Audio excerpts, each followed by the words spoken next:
105 టీఎంసీల నీటి నిల్వ సామర్థ్యం కలిగినటువంటి తుంగభద్ర ప్రాజెక్టుకి సంబంధించినటువంటి మొత్తం 33 గేట్లలో 19వ గేటు రాత్రి సుమారు 11 గంటల సమయానికి కొట్టుకుపోయినటువంటి పరిస్థితుల్లో మన ముఖ్యమంత్రి చంద్రబాబు నాయుడు గారు వెంటనే స్పందించి వెంటనే జలవనరుల శాఖ మంత్రిగా నాతో, అదేవిధంగా మా కార్యదర్శి, మా ఈఎన్సీ ఇంజనీరింగ్ అధికారులందరితో కూడా ఆయన సమీక్ష జరిపి కర్ణాటక అధికారులతోటి మరి సమన్వయం ఎప్పటికప్పుడు చేసుకుంటూ అందులో భాగంగా పర్టికులర్గా ఏదైతే ఈ యొక్క గేట్స్ అమరికలో అత్యంత నిపుణత కలిగినటువంటి కన్నమనాయుడు గారు మొన్న పోలవరం ప్రాజెక్టు ఆ గేట్ల అమరికలో కూడా ఆయన కీలకంగా వ్యవహరించిన వ్యక్తి. ఆ కన్నమనాయుడు గారి యొక్క సారథ్యంలో ఏదైతే మన రాష్ట్రానికి సంబంధించినటువంటి యొక్క సెంట్రల్ డిజైనింగ్ ఆర్గనైజేషన్ ఏదైతే ఉందో ఆ సిఈ, ఎస్సీ, ఈఈలు వీరందరూ కూడా ఒక బృందంగా ఏర్పడి వెంటనే ఆ కొట్టుకుపోయినటువంటి గేట్కి పునర్నిర్మాణం చేయాలని చంద్రబాబు నాయుడు గారు ఇచ్చిన ఆదేశాలని ఇమ్మీడియట్లీ అమలు చేసుకుంటూ వస్తూ ఉన్నాం.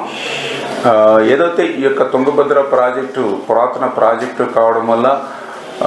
ఈ యొక్క గేట్కి ఇటువంటి సమస్య వచ్చినప్పుడు ఏదైతే స్టాప్ లాక్ గేట్స్ దీనికి ఆల్టర్నేటివ్ లేకపోవడం వల్ల ఈరోజు 30,000 క్యూసెక్కుల నీరు వరకు కూడా ఆ యొక్క కొట్టుకుపోయిన గేట్ నుంచి కిందకి పోతున్నటువంటి పరిస్థితి. అయితే ఒక్క గేట్ నుంచే ఇంత నీరు పోతే మిగిలిన గేట్స్ కూడా ప్రెషర్ ఏర్పడుతుందనే ఉద్దేశంతో, అదేవిధంగా మళ్ళీ కొట్టుకుపోయినటువంటి గేటు స్థానంలో మరొక గేటుని ఏర్పాటు చేయాలి కాబట్టి నీటిని కూడా తగ్గించాలనే ఉద్దేశంతో 90,000 క్యూసెక్కుల నీరు వరకు కూడా క్రిందకి వదులుతున్నామని చెప్పేసి సంబంధిత ప్రాజెక్టు అధికారులు కూడా చెప్పడం జరుగుతూ ఉంది. ఏదైతే ఈ యొక్క కొట్టుకుపోయినటువంటి గేట్ సైజు చూస్తే 60 అడుగులు ఇంటూ 20 అడుగులు.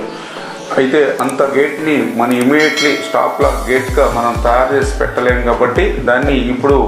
60 ఇంటూ 4 అడుగులు అంటే 5 గేట్లుగా చేసి ఆ స్టాప్ లాక్ గేట్స్గా దాన్ని ఆల్టర్నేటివ్గా అరేంజ్ చేసి కంట్రోల్ చేస్తామని చెప్పేసి అధికారులు చెప్పడం జరిగింది. దీనివల్ల ప్రస్తుతానికి అంతగా, ఎందుకంటే ఏదైతే క్రింద ఈ ప్రాజెక్టుకి క్రింద ఉన్నటువంటి ఏదైతే కర్నూలు, కడప, అనంతపూర్ అంటే ఏదైతే హై లెవెల్ కెనాల్, లో లెవెల్ కెనాల్, కేసీ కెనాల్కి సంబంధించిన ఆయకట్లు ఏవైతే ఉన్నాయో ఇమ్మీడియట్లీ ఇప్పుడు అంత వాటర్ ఇబ్బంది అయితే ఉండదు. ఎందుకంటే ఏదైతే దీని యొక్క తుంగభద్ర ఫుల్ కెపాసిటీ 1633 అడుగుల వరకు, కానీ దీని యొక్క కెనాల్స్ చూసినట్లయితే 1585 లెవెల్కే కెనాల్స్కి వాటర్ వెళ్తుంది కాబట్టి ప్రస్తుతానికైతే త్రాగునీరుకి కానీ సాగునీరుకి కానీ మనకున్నటువంటి జిల్లాలకి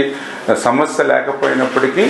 ఈ యొక్క నీటిని నిల్వ చేసుకునేటువంటి సామర్థ్యం తగ్గిపోతుంది కాబట్టి, అంటే 105 టీఎంసీల నుంచి 50-40 టీఎంసీలకు వచ్చేస్తుంది కాబట్టి ఫ్యూచర్లో ప్రాబ్లం వస్తుంది కాబట్టి ఈ స్టాప్ లాక్ గేట్స్ ఏవైతే ఉన్నాయో ఇది ఒక 2-3 డేస్లోనే ఇది కంప్లీట్ చేసుకుని రేపు ఫోర్కాస్ట్ కూడా చూస్తే ఆగస్టు 15 తర్వాత మళ్ళీ వర్షాలు వచ్చి మళ్ళీ ఇన్ఫ్లో కూడా ఈ తుంగభద్రకు వస్తుంది కాబట్టి ఈ ఆగస్టులోనే మళ్ళీ 105 టీఎంసీల నీటిని కూడా నిల్వ చేసుకునేటువంటి అవకాశం ఉందని చెప్పేసి అధికారులు కూడా ముఖ్యమంత్రి గారితో సమీక్షలో కూడా చెప్పడం జరిగింది. ఖచ్చితంగా ఇవన్నీ కూడా ఒక టీం వర్క్గా యుద్ధ ప్రాతిపదికన ఎప్పటికప్పుడు రివ్యూ చేసుకుంటూ క్లోజ్ మానిటరింగ్ చేసుకుంటూ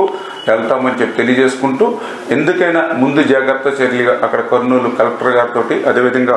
ఆ యొక్క ప్రాజెక్టు కింద ఉన్నటువంటి ఏదైతే కౌతాలం, కోసింగి, మంత్రాలయం, నందవరం ఏదైతే మండలాలు ఉన్నాయో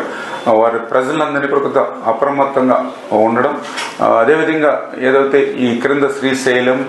నాగార్జున సాగర్, పులిచింతల అంటే ప్రస్తుతానికి ఏ ఇబ్బంది లేకపోయినప్పటికీ కూడా అప్రమత్తంగా ఉండమని అక్కడ ఉండేటువంటి ప్రజలు కానీ ఇక్కడ ఉండేటువంటి డ్యాములకు సంబంధించిన అధికారులను కూడా హెచ్చరించడం లేదు.